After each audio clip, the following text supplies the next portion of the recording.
Good morning, guys. My name is Everett Stamey, and this is my defense video on my paper about Desilu Productions. I'm very excited about this particular video because I worked particularly hard on this paper, and I'm glad that I have the chance to defend why I wrote about Desilu Productions. Um, the research question being addressed.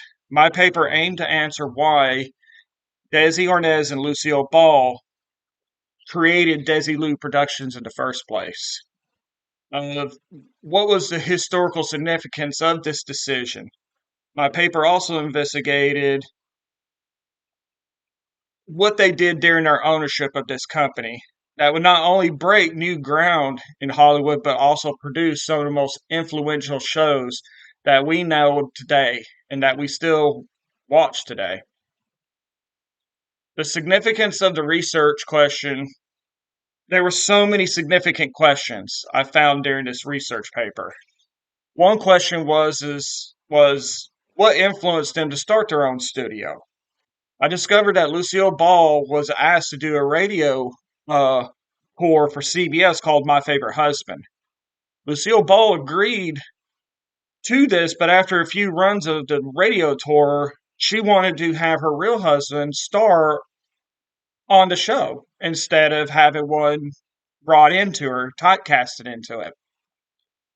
Well, the CBS executive said no. And the reason why they said no and they felt this way is because Desi Arnaz was Cuban. And Lucille Ball, well, the red-headed, red-blooded American, they didn't think the American people would quite like that idea of interracial mixing. So, with that, Lucille Ball decided to, well, I'm going to get a hold of my husband and let me and Desi talk this through. Desi liked the idea, and they took $5,000 out of their own pocket to start their own studio. And not only that, but make their own version of My Favorite Husband to I Love Lucy. Explanation of my primary key resources used during this paper. The primary sources I used were beneficial to my research. The sources I used showed me more about their startup than most Lucille Ball fans know. For example, how they started Desilu Productions, as I mentioned earlier, with their own money. How much it costs to produce a single episode of I Love Lucy. Also, the primary resources I used also showed how many iconic television series that they produced back then that we still watch to this day and has expanded and grown into this really big genre of film. One in particular is Star Trek. A lot of people don't know, but yeah, Desilu Productions produced and made Star Trek. The Untouchables, and I'm not talking about the movie with Kevin Costner. I'm talking about the original television series, The Untouchables. The Twilight Zone, with Rod Sterling's Twilight Zone. So a lot of people may still like the old Twilight Zone, but they have made newer versions of it, and there actually has been crossbreeds of the Twilight Zone. This was because of Desilu Productions. Another one was Mission Impossible. Now, some people may remember the older series of it, but people definitely remember the movies that has come out so far of Mission Impossible. That was made because of Desilu Productions.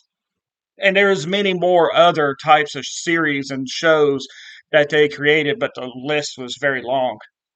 Lastly, the primary resources also showed how many barriers the production studio broke during this time.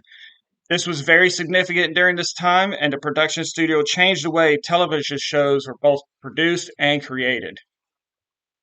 So, my summarization of the findings. To summarize, my research finding, I have discovered that Desilu Productions was one of the most significant independent studios ever founded. This studio also started out as a dream and a desire for both Lucille Ball and Desi Arnaz to work together on a show and to produce something together for the American people.